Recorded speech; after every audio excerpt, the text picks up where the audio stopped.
अगर मैं आपसे बेसिक नीड्स के बारे में पूछूं तो आपका जवाब क्या होगा?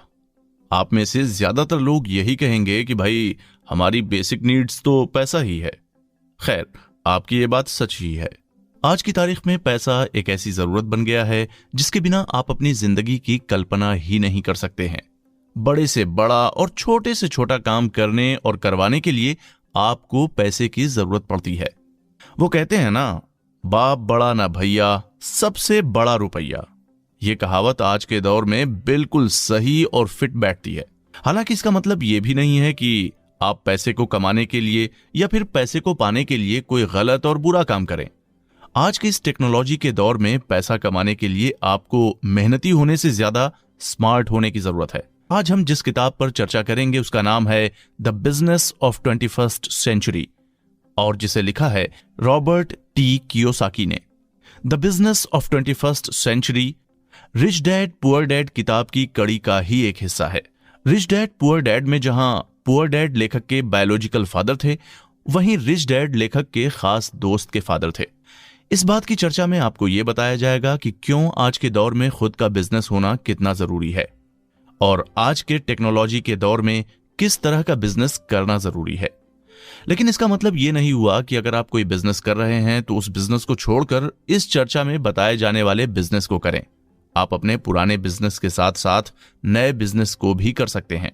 लेखक रॉबर्ट की माने तो हर इंसान चाहता है कि वो अपनी जिंदगी में फाइनेंशियली सिक्योर रहे और अगर इंसान ऐसा सोचता है तो ऐसा सोचने में कोई हर्ज नहीं है। इस बुक समरी में आपको जेन्युइन वेल्थ बनाना सिखाया जाएगा। यहाँ पर जेन्युइन वेल्थ का मतलब सिर्फ पैसे कमाने से नहीं है, बल्कि पैसे का कैसे इस्तेमाल करके और ज्यादा से ज्यादा पैसे बनाने में से है।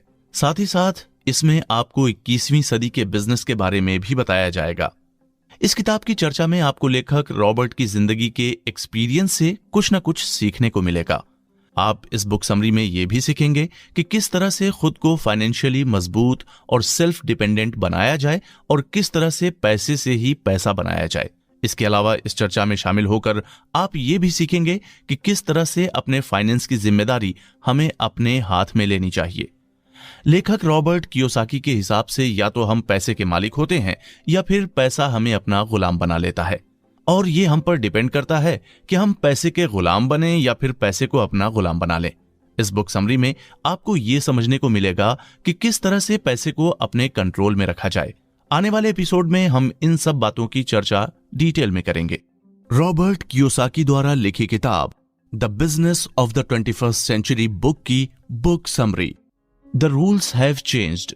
हमारे देश में ज्यादातर लोग सरकारी नौकरी के पीछे भागते हैं क्योंकि उन्हें लगता है कि सरकारी नौकरी करने से उन्हें फाइनेंशियली सिक्योरिटी मिलेगी और सरकारी नौकरी में उन्हें आसानी से कोई नहीं निकाल सकेगा। हालांकि जो लोग ऐसा सोचते हैं वो काफी हद तक सही भी हैं। बिल्कुल, सरकारी नौकरी में हमें एक सिक्योरिटी मिलती है और इससे बहुत सारे पर्क्स यानी फायदे भी बहुत हैं। लेकिन लेखक रॉबर्ट कियोसाकी की माने तो नौकरी में कभी भी आपको सिक्योरिटी नहीं मिल सकती है। ये महज एक मिथ है। वो चाहे गवर्नमेंट के द्वारा दी गई नौकरी हो या फिर प्राइवेट नौकरी हो, दोनों ही जगह नौकरी में आपको स्ट्रगल करना पड़ता है और दोनों ही जगह आपको कड़ी मेहनत भी करनी पड़ती है। आगे लेखक रॉबर्ट कियोसाकी ये भी कहते हैं कि उनके पेरेंट्स ने हमेशा जॉब को ही अपनी प्रायोरिटी बनाया था और वो उन्हें भी जॉब करने के लिए मोटिवेट करते रहते थे और उनके हिसाब से सक्सेस का फार्मूला जॉब करने में ही है। अगर आपके पास अच्छी जॉब है तो ही आप अपनी जिंदगी में कामयाब कहलाओगे। लेखक कहते हैं कि अपने पेरेंट्स की सोच से वो बिल्कुल भी इत्तेफाक नहीं रखते हैं। आगे लेखक 2008-9 में आई आर्थिक मंदी के बारे में बात करते हुए बताते हैं कि उन्होंने कई साल पहले ही आर्थिक मंदी को लेकर लोगों को वार्न किया था और साथ ही साथ उन्होंने लोगों को यह भी बताया था कि इस आर्थिक मंदी में सबसे ज्यादा दिक्कत नौकरी करने वालों को ही आएगी और आखिर हुआ भी ऐसा ही। आर्थिक मंदी के दौरान अमेरिका में लगभग 2.5 लाख लोगों ने अपनी नौकरी गंवाई थी।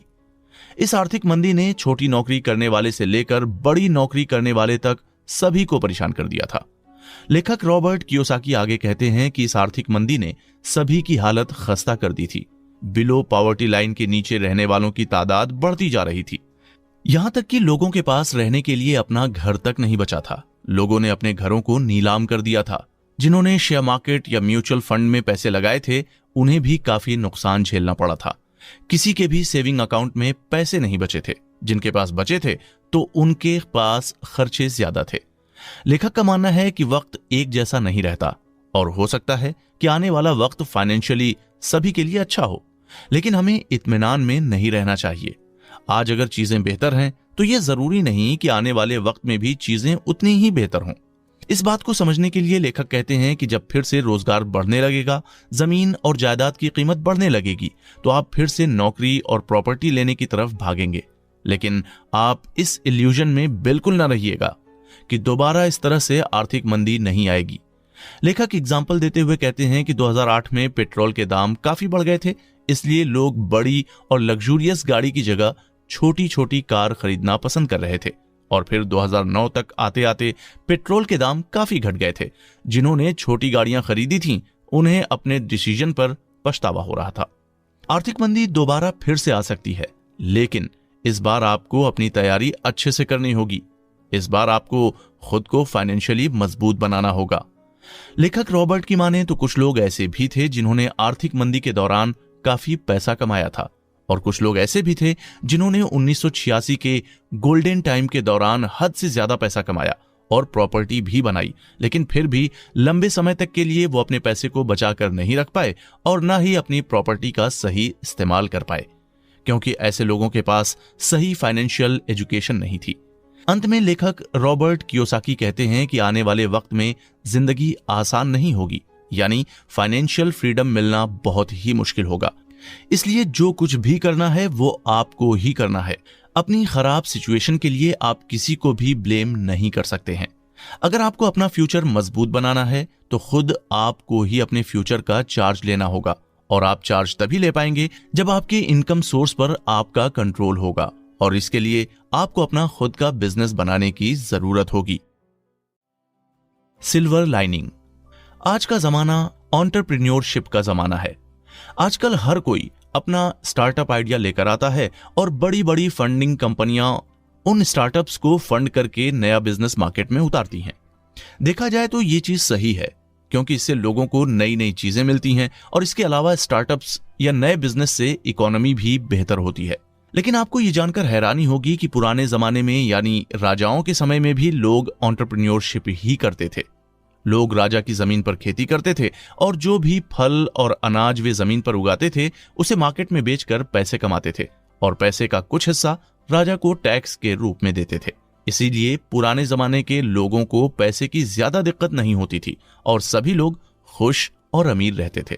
लेकिन जैसे जैसे सोसाइटी में इंडस्ट्रियल डेवलपमेंट आने लगा, लोग नौकरी की तरफ भागने लगे, क्योंकि इंडस्ट्री के मालिक बड़े बड़े रसूखदार लोग होते थे और इंडस्ट्री को चलाने के लिए उन्हें वर्कर की जरूरत होती थी। तो सोसाइटी में ऐसा माहौल बनाया जाने लगा कि नौकरी करके ही सही मायने में फाइनेंशियल सिक्योरिटी मिलेगी। नतीजा ये हुआ कि लोग बिना सोचे समझे नौकरी की तरफ अट्रैक्ट होने लगे। लेखक रॉबर्ट कियोसाकी का मानना है कि एक एंटरप्रेन्योर को इस बात की बिल्कुल भी परवाह नहीं होती कि मार्केट ऊपर जा रही है या नीचे, लेकिन एक सच्चा एंटरप्रेन्योर तभी उभर कर सामने आता है जब इकोनॉमी बुरे दौर से गुजर रही होती है। एक एंटरप्रेन्योर की कोशिश ये रहती है कि वो अपने प्रोडक्ट को बेहतर बना सके और पब्लिक को कुछ अच्छा दे सके। लेखक के हिसाब से अगर कोई आपसे ये कहे कि आज के दौर में बिजनेस करना बहुत मुश्किल है और बिजनेस के लिए कोई भी अपॉर्चुनिटी नहीं है, तो आप ये समझ जाइए कि ऐसे लोग लूजर और डरपोक होते हैं। ऐसे लोग ना तो खुद बिजनेस करते हैं और ना ही दूसरों को करने देते हैं। ऐसे लोग दूसरों की सफलता से घबराते हैं। लेखक रॉबर्ट का मानना है कि अपने बिजनेस को स्टार्ट करने के लिए आर्थिक मंदी यानी रिसेशन का समय ही बेहतर होता है। जब इकोनॉमी बुरे दौर से गुजर रही होती है, तब आपके पास एक नया बिजनेस शुरू करने के लिए और खुद को साबित करने के लिए एक अच्छा मौका होता है, क्योंकि जब इकोनॉमी बुरे दौर से गुजरती है तो उस वक्त माहौल काफी क्योटिक यानी अफरा तफरी का होता है। लेखक रॉबर्ट कियोसाकी इसी बात को आगे बढ़ाते हुए कहते हैं कि माइक्रोसॉफ्ट और डिज्नी कंपनी ने इसी आर्थिक मंदी यानी रिसेशन का फायदा उठाते हुए खुद को मार्केट में पहली बार उतारा था, क्योंकि जब मार्केट या फिर इकोनॉमी अपने बुरे दौर से गुजरती है तो लोग भी क्रिएटिव हो जाते हैं। लोग पैसे कमाने के लिए बेचैन होने लगते हैं और नए नए ऑप्शन देखने लगते हैं, और इसी बेचैनी का फायदा उठाकर कुछ लोग नई कंपनी यानी स्टार्टअप की शुरुआत करते हैं। लेखक रॉबर्ट कियोसाकी कहते हैं कि एक सर्वे के अनुसार 72% युवा अमेरिकन जॉब नहीं करना चाहता, बल्कि वो अपना खुद का स्टार्टअप शुरू करना चाहता है, और 61% अमेरिकन चाहते हैं कि वो अपने खुद के बॉस बने। इस सर्वे में यह भी बताया गया है कि 67% अमेरिकन लोग अपनी जॉब को छोड़ने की सोचते रहते हैं। आगे लेखक रॉबर्ट कियोसाकी कहते हैं कि नौकरी करना बुरी बात नहीं है, लेकिन नौकरी के अलावा आपको पैसे कमाने के दूसरे ऑप्शन को भी देखना चाहिए। नौकरी करके आप अपने खर्चे को पूरा कर सकते हैं, लेकिन अपनी जरूरतों को नहीं। हालांकि लेखक का यह भी मानना है कि आजकल की यंग जनरेशन का रुझान एंटरप्रेन्योरशिप की तरफ ज्यादा जा रहा है, जो कि उनके और उनसे जुड़े कई लोगों की भविष्य के लिए बेहद जरूरी है, क्योंकि कब इकोनॉमिक क्राइसिस आ जाए हम में से किसी को भी नहीं पता। अंत में लेखक कहते हैं कि अपने आप को फाइनेंशियल फ्रीडम देने के लिए हमें नौकरी के अलावा भी कुछ न कुछ अल्टरनेटिव सोचना चाहिए।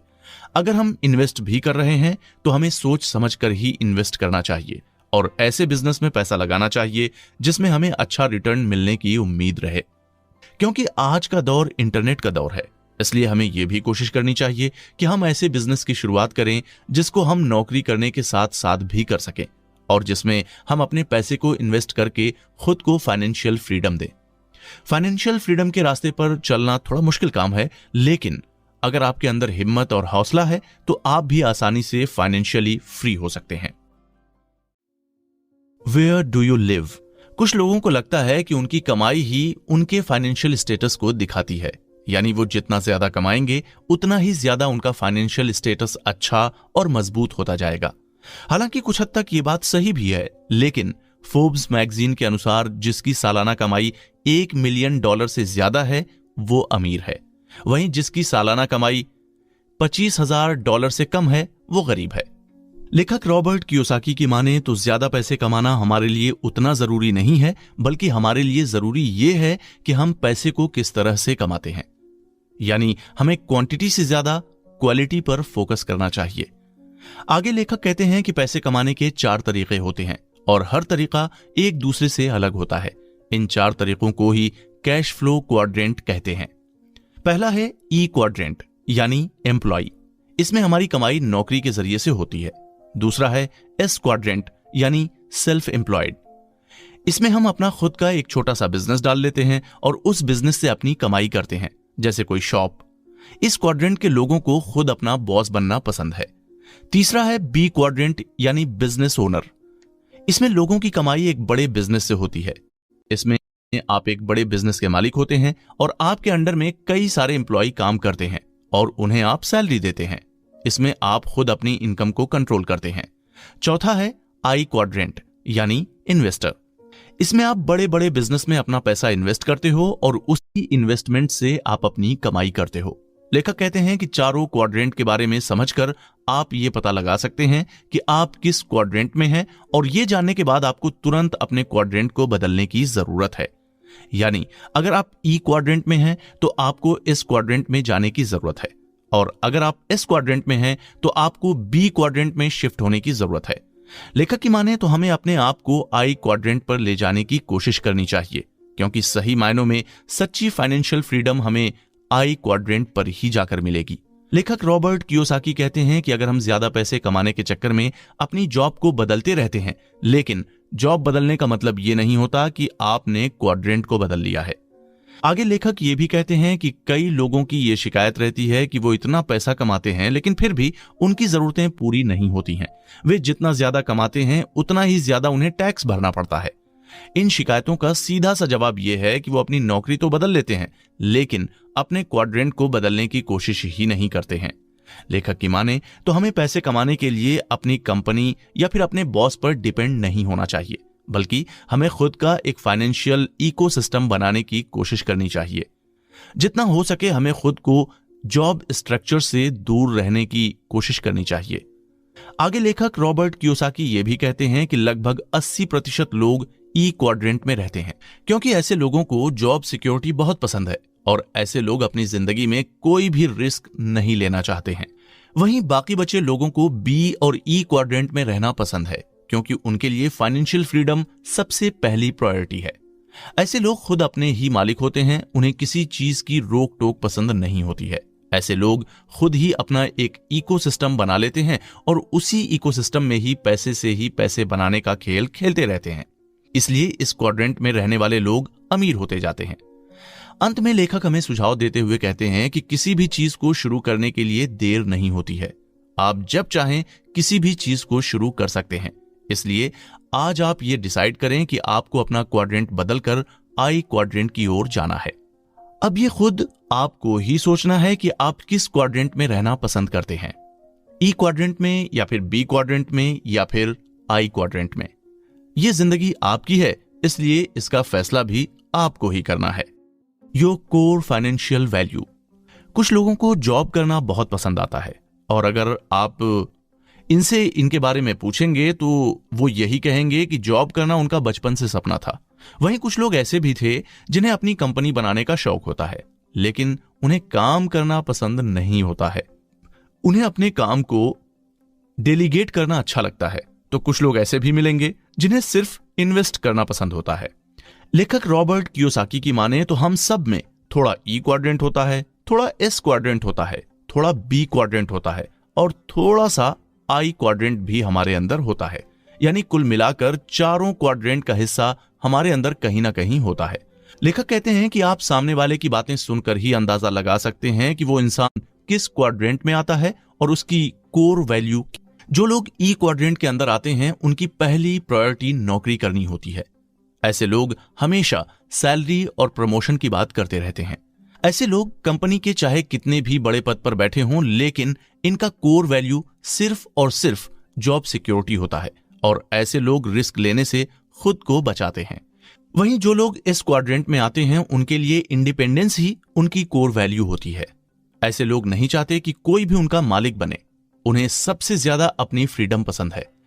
इन्हें सारे काम अपनी मनमर्जी से करना पसंद होता है। ऐसे लोगों की कमाई इनके वक्त देने के हिसाब से होती है, यानी जितना वक्त ये अपने बिजनेस को देंगे उतनी ही इनकी कमाई होगी। एग्जाम्पल के तौर पर अगर आपकी ग्रोसरी शॉप है तो जितनी देर आप अपनी शॉप को खोले रखेंगे उतनी ही आपकी कमाई होगी। शॉप बंद होने पर आपकी कोई भी कमाई नहीं होगी। और जो लोग बी क्वाड्रेंट में आते हैं उनकी कोर वैल्यू वेल्थ बिल्डिंग की होती है। जो लोग इस क्वाड्रेंट में आते हैं उनकी जिंदगी का मकसद ज्यादा से ज्यादा वेल्थ क्रिएट करना होता है। ऐसे लोग अपने बिजनेस के लिए ऐसी टीम बनाते हैं जहां पर सभी लोग अपनी अपनी फील्ड में एक्सपर्ट हों। इन्हें अपने काम का डिवीजन करना पसंद है और उनकी कोशिश यही रहती है कि जितना हो सके ये अपने काम के बोझ को कम कर सकें। ऐसे लोग अपना ज्यादा से ज्यादा समय प्रोडक्टिव चीजों को सोचने और करने में लगाते हैं। वहीं आई क्वाड्रेंट में रहने वाले लोगों की कोर वैल्यू फाइनेंशियल फ्रीडम होती है। इस क्वाड्रेंट में रहने वाले लोगों का मानना है कि खुद काम करने के बजाय उनके कमाए गए पैसों को काम करना चाहिए। यानी ऐसे लोग पैसों से पैसा बनाने के प्रिंसिपल पर यकीन रखते हैं। इस क्वाड्रेंट में आने वाले लोग अपने पैसे को बचाते नहीं हैं बल्कि ज्यादातर इन्वेस्ट कर देते हैं। ऐसे लोग अपने पैसे को या तो रियल एस्टेट में इन्वेस्ट कर देते हैं या फिर किसी कंपनी के शेयर को खरीद लेते हैं। लेखक रॉबर्ट की माने तो आज के दौर में हम सबको इन्वेस्टर बनना चाहिए। हमें किसी न किसी कंपनी या फिर रियल एस्टेट में जरूर इन्वेस्ट करना चाहिए। जरूरी नहीं है कि आप इन सब चीजों में लाखों करोड़ों रुपए का इन्वेस्ट करें। आप थोड़े से ही शुरुआत करें और फिर धीरे धीरे इन्वेस्ट करने की रेंज को बढ़ाते जाएं। लेखक कहते हैं कि हमारी अपब्रिंगिंग या परवरिश ऐसे इन्वायरमेंट में होती है जहां पर हमें यह सिखाया जाता है कि हम पैसे बचाकर ही अमीर हो सकते हैं। हमारे दिमाग में यह डाल दिया जाता है कि नौकरी से बेहतर पैसे कमाने का और कोई जरिया है ही नहीं। हमें रिस्क लेने से डराया जाता है। हमारे अंदर बिजनेस को लेकर अलग अलग तरह के मिसकंसेप्शन डाले जाते हैं और शेयर एवं स्टॉक के बारे में तो हमें सोचने के लिए ही मना कर दिया जाता है। नतीजा ये होता है कि हम नौकरी में धक्के खाते रहते हैं और अमीर बनने का हमारा सपना सिर्फ सपना ही रह जाता है। अंत में लेखक कहते हैं कि अगर आप अपनी जिंदगी अपनी शर्तों पर जीना चाहते हैं और पूरी तरह से फाइनेंशियली फ्री होना चाहते हैं तो इसके लिए आपको जॉब बदलने की जरूरत नहीं है, बल्कि आपको बी और आई क्वाड्रेंट की तरफ अपने कदम को बढ़ाना पड़ेगा। इसकी शुरुआत आप आज से ही नहीं बल्कि अभी से ही छोटे छोटे इन्वेस्टमेंट करके शुरू कर दें। खुद को काम पर न लगाकर आप अपने पैसे को काम पर लगाएं। The mindset of entrepreneur. आजकल एक वर्ड बड़े जोरों शोरों से चल रहा है और उस वर्ड का यूज हमने भी अपने कुछ एपिसोड्स में किया है और वो वर्ड है एंटरप्रेन्योर। आखिर ये एंटरप्रेन्योर होता कौन है? चलिए इस सवाल का जवाब आसान शब्दों में बताते हैं। एंटरप्रेन्योर वो बिजनेस माइंडेड इंसान होता है जिसके पास कोई नया आइडिया होता है और उस नए आइडिया को वो मार्केट में बेचकर पैसे कमाता है। हालांकि कुछ लोग एंटरप्रेन्योर को बिजनेसमैन ही समझते हैं, लेकिन दोनों अलग अलग होते हैं। जो बिजनेसमैन होता है उसके पास कोई नया आइडिया नहीं होता है, वो उसी पुराने आइडिया पर ही बिजनेस करता है। लेखक रॉबर्ट कियोसाकी की माने तो इस दुनिया में सबसे अमीर एंटरप्रेन्योर्स ही होते हैं। हमने ना जाने कितने फेमस एंटरप्रेन्योर के नाम सुने होंगे, जैसे Bill Gates, Jeff Bezos, Elon Musk, Mark Zuckerberg etcetera. कई ऐसे भी एंटरप्रेन्योर हैं जिनका नाम हमने सुना भी नहीं होगा, लेकिन वो सही मायने में वेल्दी होते हैं। ऐसे एंटरप्रेन्योर का माइंडसेट बहुत ही लो प्रोफाइल का होता है। इन्हें ज्यादा लाइमलाइट में रहना पसंद नहीं होता है। इन्हें बस इस बात से मतलब होता है कि ये कैसे अपने प्रोडक्ट को बेहतर बनाएं और किस तरह से पब्लिक को नए नए प्रोडक्ट दे सकें। लेखक कहते हैं कि कुछ लोगों को लगता है कि एंटरप्रेन्योर बनने के लिए कुछ खास स्किल्स की या फिर एक स्पेशल पढ़ाई की जरूरत होती है, लेकिन एक्चुअल में ऐसा है नहीं। एंटरप्रेन्योर बनने के लिए कोई खास स्किल्स की जरूरत नहीं होती, जरूरत होती है बस खास माइंडसेट की। ऐसा माइंडसेट जहां पर आप खुद की फाइनेंशियल कंडीशन को बेहतर बनाना चाहते हो और एक वेल्दी लाइफस्टाइल क्रिएट करना चाहते हो। अगर आपके अंदर ऐसा माइंडसेट है तो बेशक आप भी एंटरप्रेन्योर बन सकते हैं। लेखक रॉबर्ट कियोसाकी कहते हैं कि अक्सर ऐसा देखा गया है कि कई लोगों की लाखों में लॉटरी लग जाती है या किसी गेम शो में लाखों रुपए कमा लेते हैं, लेकिन लाखों रुपए आने के बाद भी 1-2 साल बाद ऐसे लोग वापस फिर से गरीब हो जाते हैं। ऐसा इसलिए होता है क्योंकि उन्हें पता ही नहीं होता कि पैसे का इस्तेमाल कैसे किया जाए, और ना ही उनके अंदर पैसे बनाने की कोई खास कला होती है और ना ही माइंडसेट।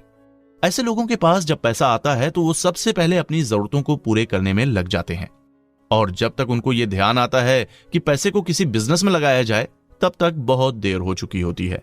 लेखक के हिसाब से आजकल ज्यादातर लोग अपनी जॉब को छोड़कर एंटरप्रेन्योर बनने का सपना देखते रहते हैं, लेकिन ज्यादातर लोगों का ये सपना ही रह जाता है क्योंकि उनके अंदर एंटरप्रेन्योर वाला माइंडसेट ही नहीं होता है। इस बात को लेखक हमें एग्जाम्पल देकर समझाते हैं और कहते हैं कि उनका एक खास दोस्त जो कि हेयर स्टाइलिस्ट है, उसका सपना है कि वो अपना एक खुद का सलून खोले। सलून खोलने की बात वो कई सालों से कर रहा था, लेकिन वो खोल नहीं पाया था।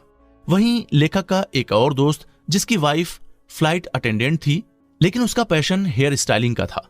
उसने अपनी जॉब छोड़कर अपना खुद का एक सैलून खोल लिया और उस सैलून को वो अच्छे से चलाने भी लगी, और धीरे धीरे करके उसका सैलून लोगों में फेमस होता गया और आज उसके सैलून में कई सारे नामी हेयर स्टाइलिस्ट भी काम करते हैं। लेखक की माने तो उनके दोस्त की वाइफ के कंपैरिजन में उनका दोस्त ज्यादा टैलेंटेड और अच्छा हेयर स्टाइलिस्ट भी था, लेकिन उसके पास करेज नहीं थी और वो रिस्क लेने से डरता भी था। एक सच्चा एंटरप्रेन्योर कभी फेल होने से घबराता नहीं है और उसके अंदर हिम्मत कूट कूट के भरी होती है। सच्चे एंटरप्रेन्योर के अंदर सेल्फ बिलीफ भी जबरदस्त होता है। उसे ये मालूम होता है कि अगर उसका एक आइडिया फेल हो गया तो वो दूसरे आइडिया में जरूर सफल होगा।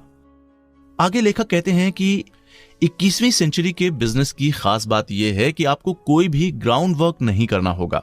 आपको आपके बिजनेस में पैसा लगाने वाले भी मिल जाएंगे और काम करने के लिए एक्सपीरियंस एम्प्लॉय भी। बस आपको अपना बिजनेस बनाना होगा। अंत में लेखक कहते हैं कि बेशक आप अपना खुद का बिजनेस बना सकते हैं, लेकिन इसके लिए सबसे जरूरी है कि आप अपना माइंडसेट एंटरप्रेन्योर वाला ही रखें। अगर आप एंटरप्रेन्योर की तरह नहीं सोचेंगे तो आपके पास चाहे कितना भी अच्छा आइडिया क्यों ना हो या कितना भी अच्छा एक्सपीरियंस स्टाफ क्यों ना हो, आप कभी खुद का बिजनेस नहीं बना पाएंगे।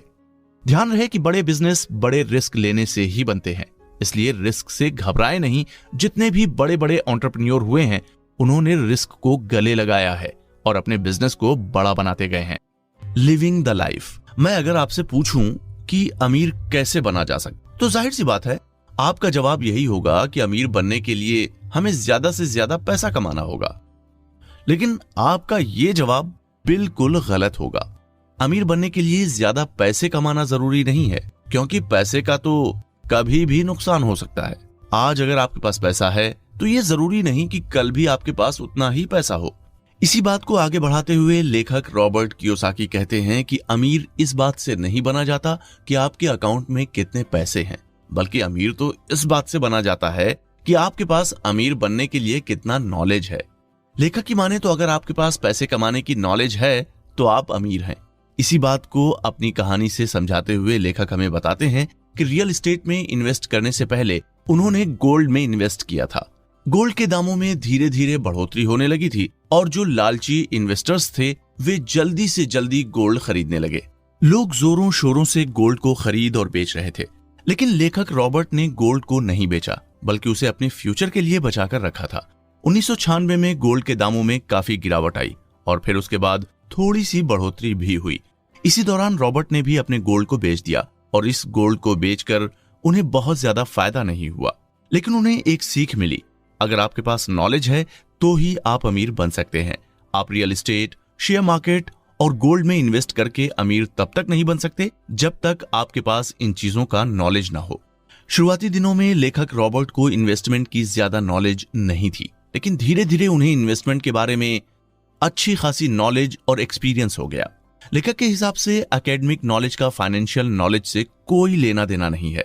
हो सकता है कि आपकी एकेडमिक नॉलेज खराब हो, वो फाइनेंशियल नॉलेज में आपसे कई गुना बेहतर हो। आगे लेखक कहते हैं कि अगर कोई आपसे ज्यादा पैसे बना रहा है तो इसका मतलब यही हुआ कि उसका फाइनेंशियल इंटेलिजेंस आपसे अच्छा है। लेखक की माने तो आपको अपने पैसे को प्रोटेक्ट करना आना चाहिए, क्योंकि दुनिया आपके पैसे पर नजर गड़ाए हुए है। सरकार टैक्स के थ्रू आपके सारे पैसे आपसे छीनना चाहती है।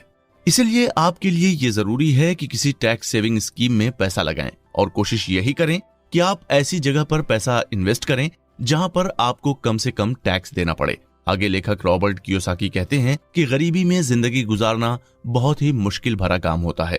गरीबी में आपके पास पैसे की तो किल्लत रहती ही है, साथ ही साथ आपके अंदर सेल्फ कॉन्फिडेंस भी नहीं रहता है और आप जिंदगी के हर पहलू में खुद को कम समझने लगते हैं। गरीबी या मुश्किल हालातों से बाहर निकलने के लिए सबसे ज्यादा जरूरी है हौसला और हिम्मत। हौसला और हिम्मत इस चीज का कि आप अपनी गरीबी को पीछे छोड़कर अमीर होने के लिए काम करेंगे। लेखक की माने तो ये फीलिंग्स सबसे शानदार होती है जब हमें मालूम हो कि हमारे पास पैसा आता रहेगा, जब हमें अच्छी तरह से मालूम हो हम जो चाहे वो कर सकते हैं और हमारे ऊपर काम करने का कोई प्रेशर नहीं होता है। और ये फीलिंग्स भी तभी आपके अंदर आ सकती है जब आप वेल्दी होते हैं। अंत में लेखक कहते हैं कि अगर आपने पैसे कमाने की बेसिक नॉलेज को अच्छी तरह से समझ लिया तो आपको पैसे कमाने में कभी दिक्कत आ ही नहीं सकती है। अगर आपने ये सीख लिया कि आपको अपने पैसे, टाइम और इमोशंस को कैसे मैनेज करना है तो आप बिल्कुल अमीर बन सकते हैं। 21 सेंचुरी ऑफ बिजनेस। जैसे कि कई बार कहा जा चुका है कि आज का ये दौर टेक्नोलॉजी का दौर है, इसलिए इस दौर में नेटवर्क मार्केटिंग से बेहतर कोई और बिजनेस नहीं है। दुनिया भर में नेटवर्क मार्केटिंग से कई लोग जुड़ चुके हैं और नेटवर्क मार्केटिंग के बिजनेस से जुड़कर सभी एज, जेंडर और नेशनैलिटी के लोग पैसे कमा रहे हैं। लेखक की माने तो नेटवर्क मार्केटिंग को अगर 21वीं सदी का बिजनेस कहा जाए तो ये कहना गलत नहीं होगा। नेटवर्क मार्केटिंग एक ऐसा बिजनेस है जो आगे बढ़ने के लिए सबको मौका देता है। जितने भी पिछले तरीके हुए हैं पैसे कमाने के, उन सब में से बेहतर तरीका नेटवर्क मार्केटिंग का ही है।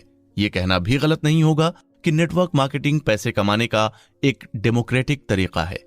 नेटवर्क मार्केटिंग सिस्टम हर उस इंसान के लिए खुला है जिसके अंदर पैसे कमाने की ललक हो और जिसके अंदर अमीर बनने की मजबूत इच्छा हो। नेटवर्क मार्केटिंग सिस्टम को इस बात से बिल्कुल भी परवाह नहीं होती है कि आपने कहां से अपनी पढ़ाई की है और कितनी की है और आपका फैमिली बैकग्राउंड कैसा है। इन सब सवालों से नेटवर्क मार्केटिंग अपने आप को परे रखता है। नेटवर्क मार्केटिंग बिजनेस करके आप इवॉल्व भी होते हैं, आप इसमें नए नए लोगों से मिलते हैं और आपस में एक दूसरे से सीखते भी हैं। नेटवर्क मार्केटिंग से जुड़कर आपके अंदर कॉन्फिडेंस आता है और पब्लिक में कैसे बात की जाए इसका सलीका भी आप नेटवर्क मार्केटिंग के माध्यम से ही सीखते हैं। लेखक के हिसाब से जैसे हर फील्ड में, हर बिजनेस में आपको बुरे लोग मिलते हैं, ठीक वैसे ही नेटवर्क मार्केटिंग में भी आपकी बुरे लोगों से मुलाकात हो सकती है। लेकिन देखा जाए तो नेटवर्क मार्केटिंग लालची और सेल्फिश लोगों के लिए तो बिल्कुल भी नहीं है। हालांकि थोड़ा बहुत लालच सब में रहता है, लेकिन अगर नेटवर्क मार्केटिंग में आपको आगे बढ़ना है तो आपको दूसरों को भी साथ में लेकर चलना ही होगा। नेटवर्क मार्केटिंग में सबकी तरक्की आपस में जुड़ी होती है। कुल मिलाकर नेटवर्क मार्केटिंग एक टीम गेम की तरह है। आप लालची और सेल्फिश होकर भी अमीर बन सकते हैं आप दूसरों की मदद करके भी अमीर बन सकते हैं। अमीर किस रास्ते पर चलकर बनना है, इसका चुनाव आपको खुद करना होगा। नेटवर्क मार्केटिंग एक ऐसा बिजनेस है जो आपको फाइनेंशियली फ्री बनाने में पूरी तरह से कैपेबल है। लेखक की माने तो जब तक अमीर और गरीब के बीच में फाइनेंशियली गैप बना रहेगा, तब तक दुनिया में कभी शांति बन ही नहीं सकती। ऐसे में नेटवर्क मार्केटिंग ही एक ऐसा बिजनेस है जो अमीर और गरीब के बीच की खाई को पाटने का काम करता है। अंत में लेखक कहते हैं कि नेटवर्क मार्केटिंग मॉडल बिजनेस का फ्यूचर है। इससे दुनिया भर के करोड़ों लोग जुड़ सकते हैं। नेटवर्क मार्केटिंग ही एक ऐसा अच्छा तरीका है जिससे जुड़कर आप अमीर बन सकते हैं और अपने सपनों को पूरा कर सकते हैं। हाँ, अगर आपको जल्दी से अमीर बनना है तो आप नेटवर्क मार्केटिंग से दूर रह सकते हैं। सही मायनों में नेटवर्क मार्केटिंग ही 21वीं सदी का बिजनेस है। हमें इसे आज से ही, या यूं कहें कि अभी से ही, इसमें लग जाने की तैयारी कर लेनी चाहिए। आपने सुनी the business of the 21st century book की बुक समरी। उम्मीद है कि इस समरी से आपको काफी कुछ सीखने को मिला होगा। अपना फीडबैक कमेंट सेक्शन में जरूर मेंशन करें। आपके कमेंट्स हमारे लिए बहुत इंपॉर्टेंट हैं। चलिए मिलते हैं अगली बार।